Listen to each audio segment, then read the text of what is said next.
അപ്പോൾ ഈ ഒരു 520 നമുക്ക് ഓയിൽ ലീക്ക് കാര്യങ്ങൾ ചെക്ക് ചെയ്യാൻ വേണ്ടിയിട്ട് വന്ന വണ്ടിയായിരുന്നു നമ്മുടെ ഗാരേജിലോട്ട്. ആ സമയത്ത് നമ്മളിതിൻ്റെ ഷീൽഡ് അയച്ച സമയത്താണ് ഇതിൻ്റെ എക്സോസ്റ്റുമിൽ ഇതിൻ്റെ മെയിൻ വയർ ടച്ചായി കിടക്കുന്ന ഒരു അവസ്ഥ കണ്ടത്. അപ്പോൾ അത് നമ്മൾ ആ ഒരു അവസ്ഥ കണ്ട ഉടനെ തന്നെ നമ്മൾ കസ്റ്റമറെ വിവരമൊക്കെ അറിയിച്ച്.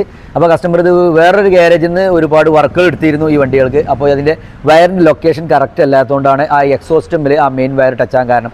ആ രീതിയിൽ ഇത് ഓടുകയാണെന്നുണ്ടെങ്കിൽ വയർ ഷോർട്ട് ആവാൻ സാധ്യതയുണ്ട്, അതുപോലെ മെയിൻ ഫ്യൂസ് പോകാൻ സാധ്യതയുണ്ട്, തീ പിടിക്കാനും സാധ്യത ഉണ്ടായിരുന്നു. അപ്പോൾ ആ ഒരു കംപ്ലയിൻറ്റ് നമ്മൾ അതിൻ്റെ കറക്റ്റ് ലൊക്കേഷനിൽ തന്നെ ആക്കിയിട്ട് അതിൻ്റെ വർക്ക് കംപ്ലീറ്റ് ആക്കിയിട്ടുണ്ട്.